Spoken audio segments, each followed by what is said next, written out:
Salutare din Sri Lanka, Salut! mai exact din Sigiriya. Este a doua noastră destinație. Am ajuns ieri aici. Dacă n-ați văzut vlogul anterior, trebuie să o faceți. Ne-am trezit dis de dimineață, mai exact la ora 4, ca să prindem bilete pentru trenul care ne-a dus în Sigiriya. Iată-ne aici, dar acum vrem să vă facem și vouă un scurt tur al cazării pe care noi am ales-o. Este în mijlocul naturii și ne place foarte mult. Se numește Cattleya House. Am găsit-o pe Booking, are nota 9,8 din multe review-uri și chiar este super faină. Ne-a făcut o impresie foarte bună, mai ales gazdele extraordinar de primitoare, o grămadă de informații utile am aflat până acum și cazarea arată foarte bine. Haideți să vă arătăm și vouă. Ne aflăm chiar pe terasa căsuței pe care noi am ales-o, care ne oferă o priveliște către grădină. Ne simțim aici chiar ca și în junglă.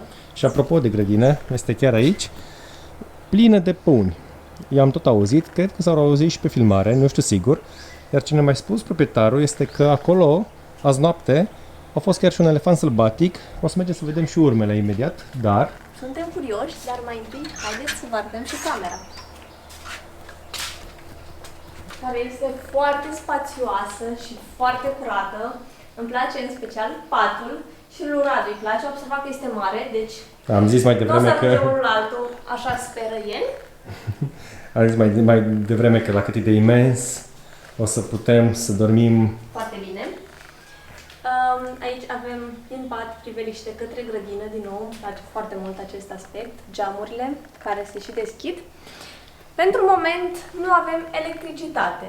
Proprietarul a spus că este o problemă destul de des întâlnită aici în Sri Lanka și pentru câteva ore pe zi nu este curent. Dar ne descurcăm și fără, nu avem nevoie deocamdată. Motivul este conflictul între Rusia și Ucraina. Din păcate, da, se resimt și aici. Aici avem un mic spațiu în care mă dus, mă machez, iar acolo este baia. Ia să vedem și baia. Avem duș, chiuvetă foarte ok. Și mai e un lucru. Prețul pentru această cazare este de $19 pe noapte pentru amândoi. Cu mic dejun inclus. Adevărat. Și nota 9,8 pe Booking. Gazdele deja au demonstrat că merită acea notă. Foarte ospitalieri, foarte multe informații am primit deja, ne place foarte mult aici. Vi recomandăm. Suntem înconjurați de maimuțe. Aparent au devenit vecinile noastre. Radu s-a urcat un pic mai sus să le fotografieze. Dar mi s-a spus să fim atenți, să nu ne fure ceva pentru că sunt puțin agresive. Este plin acest copac de ele. Nu le putem urmări fiindcă sunt foarte multe și se mișcă super repede. După ce ne-am jucat și am pozat maimuțele, gazda noastră ne-a rezolvat de un tuk-tuk care ne va duce la Picurangala, de unde vom admira apusul. Sau cel puțin asta ne dorim, deoarece afară picură și nu suntem convinși că... O să avem și soare. Dar peisajul sigur o să fie fain.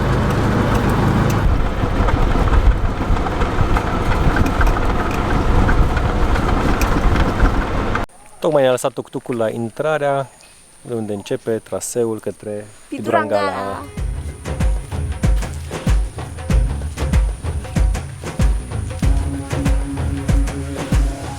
Am luat și biletele. Costă 1000 de rupii de persoană, adică undeva la $5 și trebuie să mergem pe un traseu cam de 30 de minute până sus. Am avut noroc cu papucii, ne-a lăsat cu ei în picioare, deoarece plouă. De obicei aceștia se scot și ai voie să iei înapoi după ce treci de zona de templu. Dar noi putem să îi păstrăm pe toată durata traseului.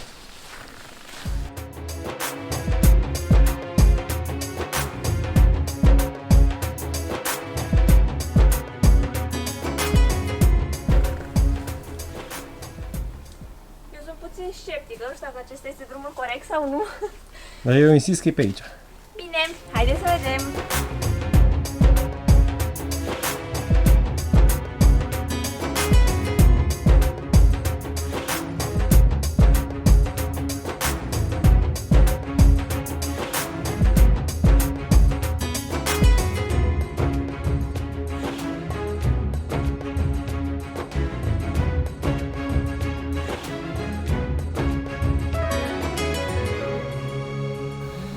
cât mai avem, dar sper că nu foarte mult.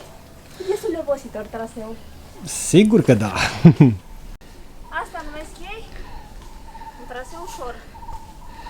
Gâfim amândoi ca niște purcei alergați de Crăciun la tăiat. Și aproape că am ajuns. În sfârșit. Mai poate. Hai, mai... Asta înseamnă să fii sportiv. Not. Mai câțiva pași, hai. I-am făcut pe ziua de azi. Priveliștea arată foarte bine. Și de mai sus arată și mai bine. Când credeam că aproape am terminat, de fapt, acum începe partea interesantă. Da. Iarăși pare acel drum care ți se pare că nu e drumul cel bun. Ultima parte a traseului chiar a fost dificilă, nici n-am mai filmat, am băgat camera în geantă, ne-au ajutat localnicii să ne târâm pe aici. La propriu să ne târâm. Nu știu dacă te ajută, dacă faci un sport sau nu. Pur și simplu este foarte dificil, sunt foarte multe stânci. Înghesuit, spațiul este foarte înghesuit. Da, Noi am îmbrăcat frumos și arătăm cam așa. Mai avem încă un pic de urcat.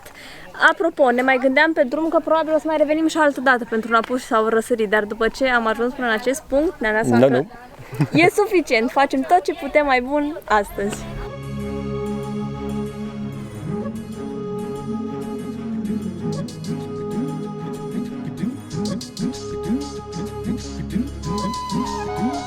Timpul a zburat repede aici.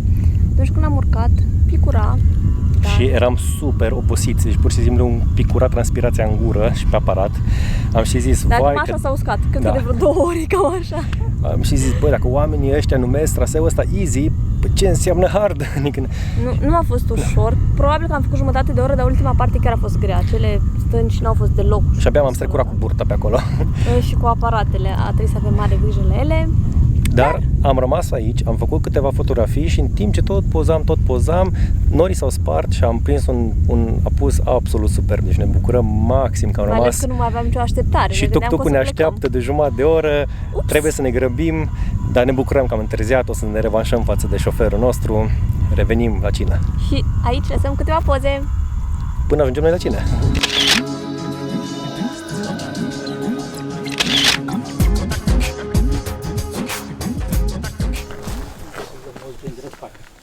Oh, sorry? This is the most dangerous part. Ah, yes. This is the most dangerous part. Și cum să combă pe acolo? Teoretic, cred că pe sfoara aia ar trebui. Ai grijă. Dal, bean, and this mean goa. Oh, do you have more? White rice, madam. White rice, good with. Sorry? White rice, good with vegetables. Okay. So famous. This is some papadam. And salad. Okay. Thank you very much. Thank you. Thank you. It's looking very good. Thank you. Doamne, câte mâncare avem. Mama, asta e cina. Ok, arată foarte bine. Sunt foarte drăguți oamenii de aici. Și, Am stat cu ei de povești, ne-au făcut acum de mâncare. doamne, cum miroase. Și toată cina asta de aici, cât costă? 6 dolari de persoană și mai avem și desert în plus. Mai putem? Hai să vedem. Ne întoarcem cu burta acasă. Aoleu.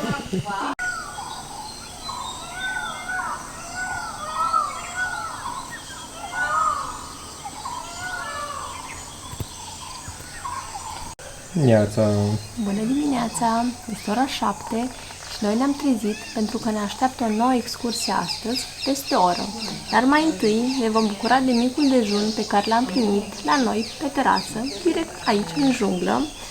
Sunt super fericită de faptul că am primit fructe, pentru că aici au un alt gust super diferit față de cele pe care le mâncăm în România.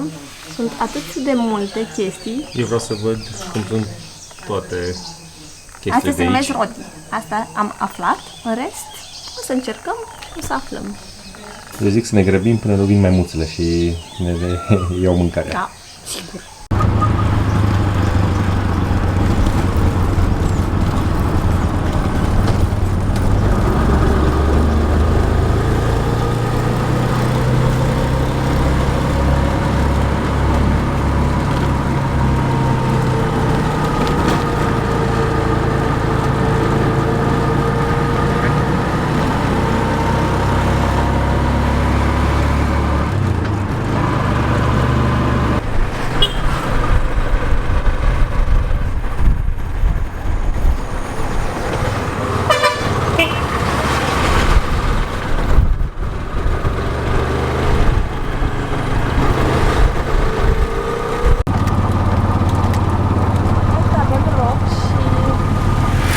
siguranță avem noroc. Un elefant pe marginea drumului. Oh my god! După o plimbare de o oră și jumătate cu tuk-tukul, am ajuns în Polo Narua. Pe drum am văzut un elefant sălbatic, am văzut cea mai mare fabrică de orez din sudul Asiei. Din păcate am văzut și cozile imense la stațiile de carburant, deoarece în această țară, în această perioadă, pur și simplu lipsesc cu desăvârșire aceste resurse. Iar acum am cumpărat biletele. Le-am plătit în dolari, deoarece cursul era la fel de bun ca la bancă. Costă $25 de persoană sau 5.075 de rupees.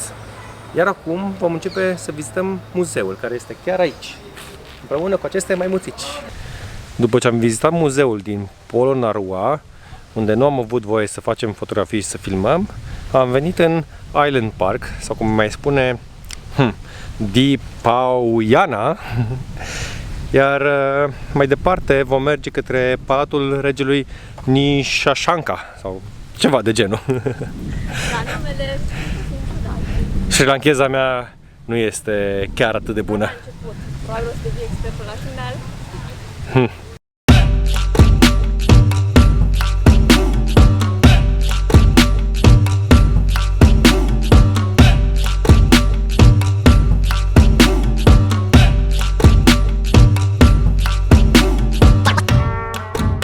Chiar în spatele meu se află rămășițele Palatului Nissan Kamala. Din ce am citit pe o plăcuță informativă, am aflat că nu există nicăieri în Sri Lanka o mai bună evidență de cum erau repartizați membrii Consiliului într-un astfel de palat. Practic, la fiecare coloană din aceea era scris un nume și fiecare avea locul lui prestabilit. Iar în capătul celălalt se află statuia unui leu, adică practic era tronul regelui. Iar ce am mai citit este faptul că deasupra stâlpilor erau bârne de lemn și peste erau puse țigle din lut. Un lucru foarte interesant pe care l-am aflat despre Sri Lanka este că în antichitate s-au bazat foarte mult pe sistemul de aprovizionare cu apă, de irigare și de depozitare acesteia. Practic, în fața noastră este un depozit de apă. O sursă de venit în antichitate era impozitul, taxele, ca și în prezent. Dar aici nu se plătea numai taxă pe teren, ci aveau și impozit pe apă. Cum ar fi să plătim impozit pe apă? În timp ce noi vizitam obiectivele turistice, am devenit chiar noi un obiectiv turistic, deoarece o tabără de copii și-au dorit foarte tare să facă o poză cu noi. Hello!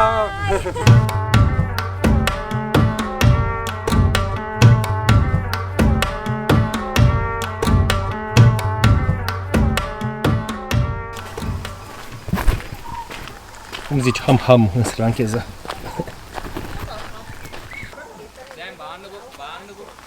Și am ajuns la Podgul Viharaya, nu știu exact dacă am pronunțat bine.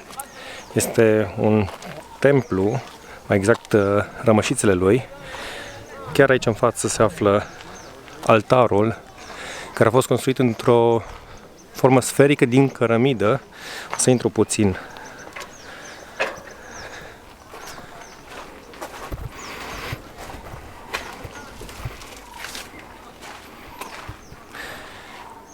Iar ce mai citit interesant este despre aceste stupas. Stupa sunt aceste clădiri semisferice care de obicei au conotații religioase, adăpostesc moaște sau relicve, iar acești stâlpi care se văd sunt dovada că aici înainte au locuit călugări. Practic aici erau casele lor. Am ajuns la o altă ruină, o altă încăpere a Consiliului, similară cu cea pe care am vizitat-o mai devreme. Acest loc este plin de istorie. Super, super interesant.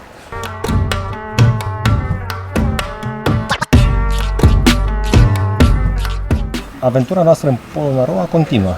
Tocmai am investit $2 în acest elefanțel și am ajuns la băile regale. Ce mi se pare mie amuzant e faptul că dacă odată aici se scălda nobilimea, acum cred că se scaldă broaștele. La spa.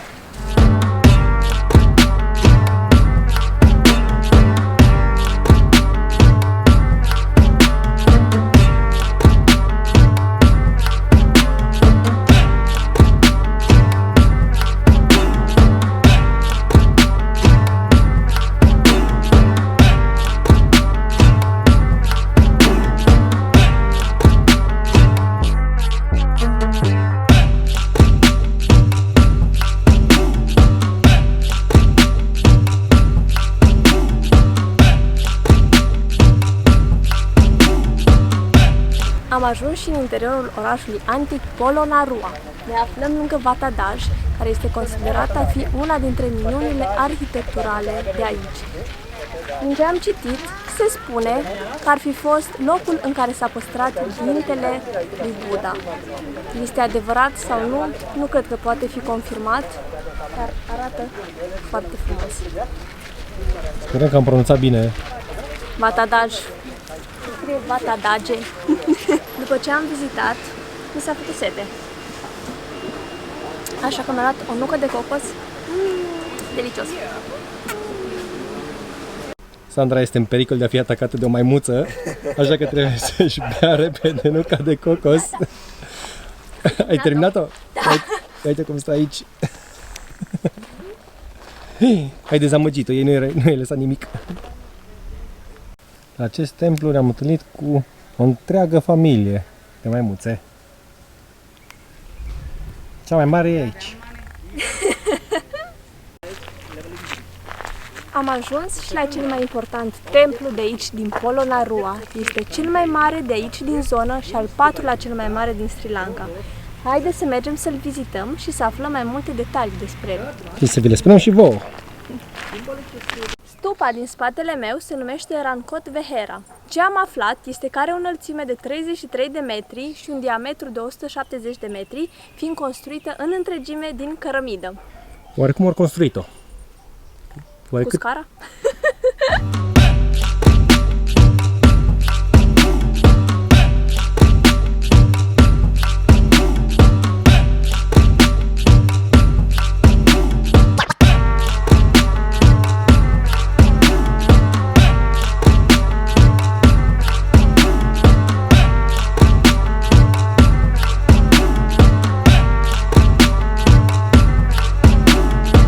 Următorul templu la care am ajuns este Badhasima Prasada și este cea mai mare Uposatagaras, adică sigur ceva clădire. Ruinele astea simbolizează faptul că la un moment dat aici a fost o clădire cu 12 etaje, în urmă cu 1000 de ani. Oare tot cu scara au construit-o?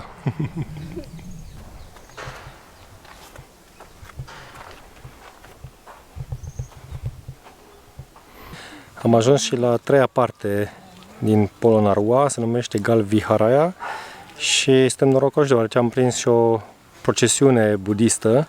Nu știm exact ce fac, dar pare interesant, o să urmărim în continuare. Iar mai apoi vom merge undeva în zona aceea unde este un templu în piatră.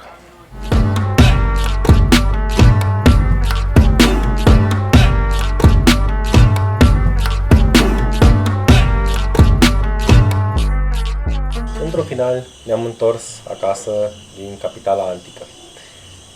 Acum a venit momentul să descărcăm fotografiile. Astăzi, practic, am avut parte de o lecție de istorie combinată cu o joacă cu maimuțele.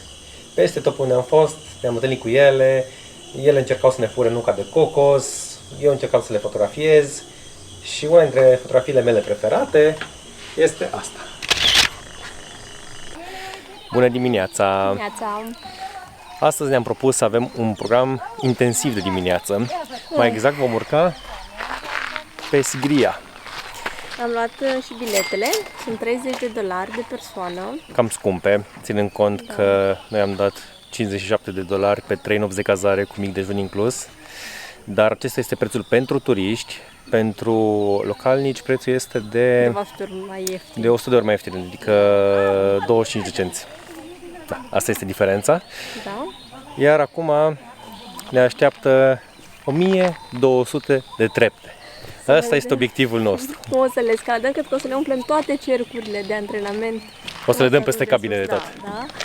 Deja am văzut că sunt ceva oameni, este 7:30 dimineața. Este duminică și este foarte aglomerat. Adică o să fie foarte mulți și locali pe lor, de aceea ne-am și trezit să venim așa de repede, doar acum jumătate de oră s-a deschis, așa că haideți să ne validăm tichetele și să mergem.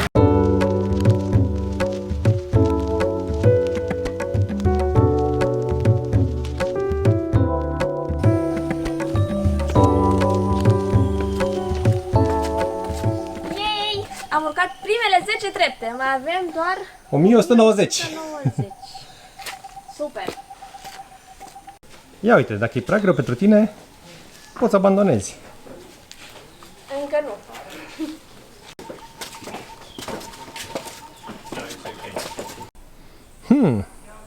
Ce e acolo? Cred că am o iluzie optică. Aș spera să fie un lift, dar cred că sunt scări. Prima pauză. De aici se vede mai bine aleea pe care noi am intrat. Estimez că am urcat undeva la vreo, cât să fie, 100 de trepte? Așa. Fiind duminică, astăzi este plin de localnici.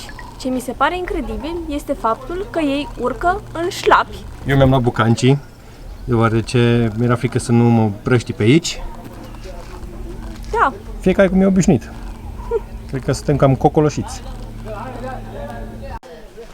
Cum se asigură autoritățile că turiștii nu distrug acest monument? O amendă imensă sau pușcărie? piatra din Sighiria are și o altă denumire, și anume Lions Rock. Iar în spatele nostru putem observa, sculptate din piatre, picioarele acestuia, ale leului.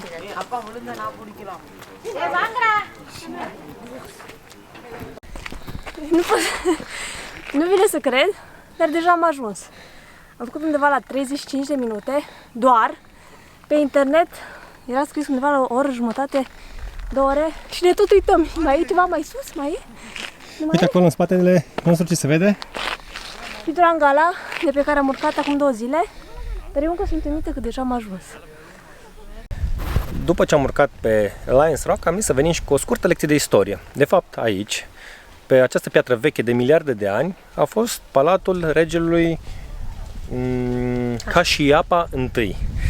Acesta avea un frate, împreună erau copiii regelui Datusena, care domnea în acea perioadă în această zonă, iar practic fiul moștenitor al tronului era Mogalana, deoarece Kashyapa nu era după regină, dar acesta a dorit să pună mâna pe tron. Ceea ce a și făcut. A uzurpat tronul și a exilat fratele în sudul Indiei, iar pe taică-su l-a zidit. Un fel de meșteru manuale, varianta srilancheză.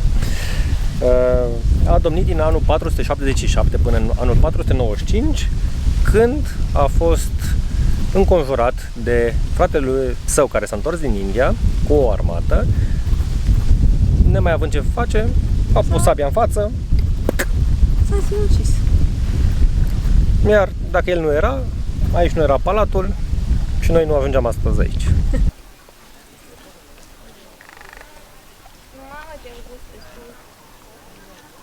Mai ales pentru 45 la picior cât am eu. Am și o curiozitate, oare ce număr aveau ăștia la picior? Oare ce eu cu 45 merg pe călăcăie?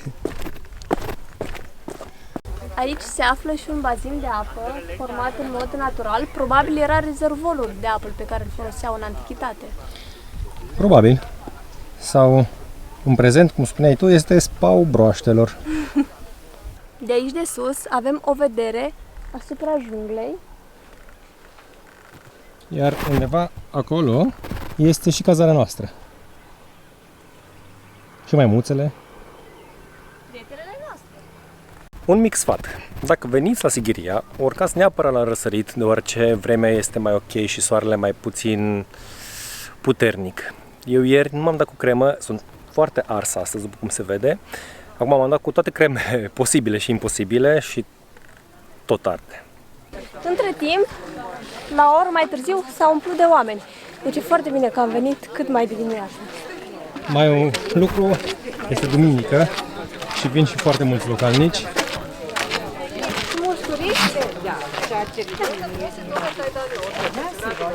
Bine că am venit de dimineață și am evitat această nebunie. Și se și încălzește foarte tare. Acum 2 zile la Apus am urcat acolo, pe Pidurangala, unde am plătit $5 intrare, iar aici am plătit $25 intrare. 30 mai exact. 30. Noi vă recomandăm să urcați pe Pidurangala, deoarece peisajul este mult mai frumos. Traseul este mai greu, cu toate că pe internet era precizat exact invers, dar nouă ne-a plăcut mai mult de acolo. Dacă stați mai multe zile în Sighiria, totuși puteți încerca să urcați și pe Lions Rock. Este mai turistic, mai aglomerat. Dar puteți să vedeți rămășițele palatului, adică e o chestie de istorie. Da, e... Dacă vreți mai mult peisaj acolo, dacă vreți mai mult partea de istorie, aici. După ce am petrecut aici sus aproximativ 2 ore, am vizitat-o și fotografiat-o din toate unghiurile. Ni s-a făcut cam foame. Confirm! Mergem la micul dejun? Haide! Am revenit la cazare, iar micul dejun ne-a fost deja pregătit. Pentru restul zilei ne-am hotărât să ne relaxăm, să ne bucurăm mai mult atât de cazare, cât și de sătuc, cât și de tot ceea ce ne oferă. Așa că, poftă bună! Ce faci? Am plecat să hrănesc maimuțele. Dar de ce e umbrelă? Pentru că ne pot ataca și să mă apăr. Provizii! Hei, hei, hei! Hrănim maimuțele. Mi-e frică! Sincer, mi-e frică chiar că vine! Ia-o tu, te rog! După ce am hrănit maimuțele, am zis să ne hrănim și pe noi. Așa că am ieșit la plimbare prin sat. Vom face câteva poze, după care vom găsi un loc unde să hrănim și maimuțele. Îmi place că sunt foarte mulți localnici, ce am observat și apreciem foarte mult e faptul că sunt foarte respectuoși mereu cu noi. Da, tot timpul ne salută pe stradă, vorbesc frumos, chiar foarte, foarte fain. Ne place Și viața la țară, e plin de maimuțe. localnici Și ele sunt localnici. și ele, da. Păi la ele mă refeream. Ia uite.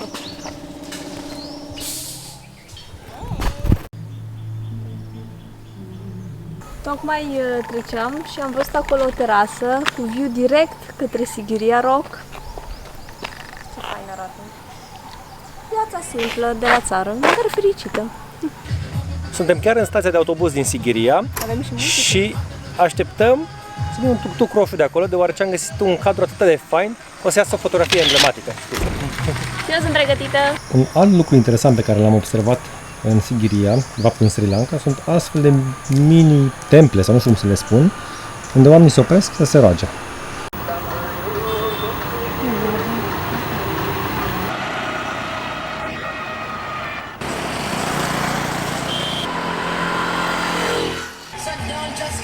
Am găsit chiar aici o terasă care mi place foarte mult cum arată. Îmi place că este înconjurat așa de palmieri pe malul unui râu. Hai să mergem să vedem. Haide!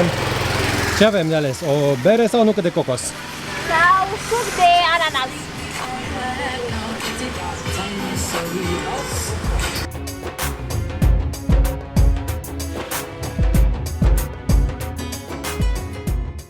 Hello!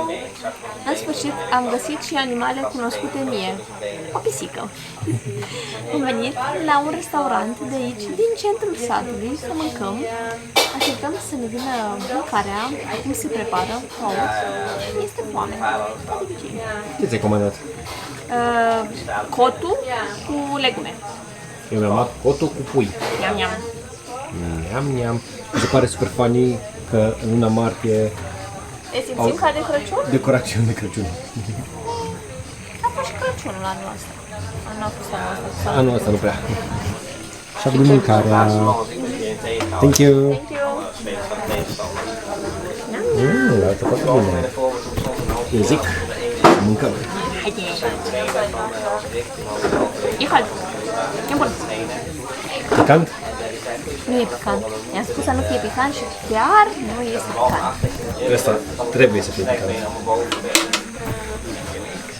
Poftă bună! Mulțumesc la fel. Ne-a plăcut foarte mult amândurora. Considerăm că este pe locul 1 din ce am mâncat până acum. A fost super delicios.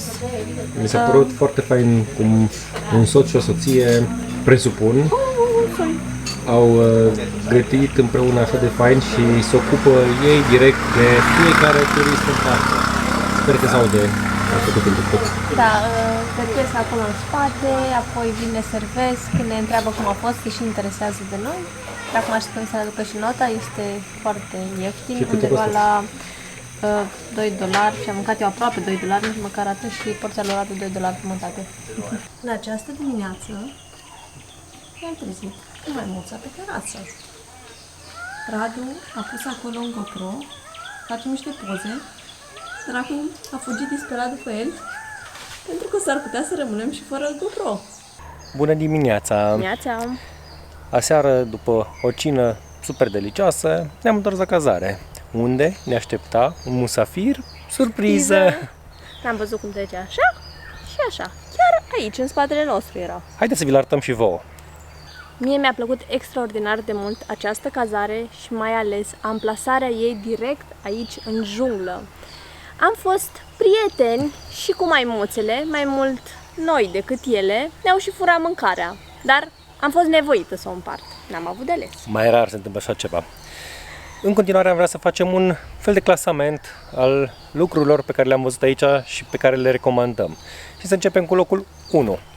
Stânga Pidurangala. Am urcat pe ea în prima seară la apus, am avut parte de un peisaj absolut genial, mi s-a părut cam cel mai bun loc, costă doar $5, așa că îl recomandăm. Locul 2 este Lions Rock sau Sigirias Rock. Face parte din patrimoniul UNESCO, probabil de aceea este și un pic cam scumpă, $30 de persoană. Mi s-a părut mai turistică, mai multă istorie. Dar este interesant să ajungeți acolo, adică e un lucru pe care chiar trebuie să-l faceți dacă veniți până în Sighiria. Dacă veniți până aici, chiar, da. Iar locul 3 este Polnarua, capitala antică, o grămadă de temple, Foarte multă istorie. $25 de persoană. Am vizitat extraordinar de multe temple, ne-au fost suficiente pentru câteva zile. Mai o chestie foarte importantă, nu uitați să vă luați cremă de soare, altfel o să ajungeți așa. Da. În continuare, noi trebuie să vă lăsăm, deoarece vine tuk-tukul după noi și vom pleca mai departe. Așa că nu uitați să vă abonați la canalul Fotograful Călător, deoarece vor urma în continuare episoade foarte faine din această țară, ca în paradis. Mulțumim! Salutare!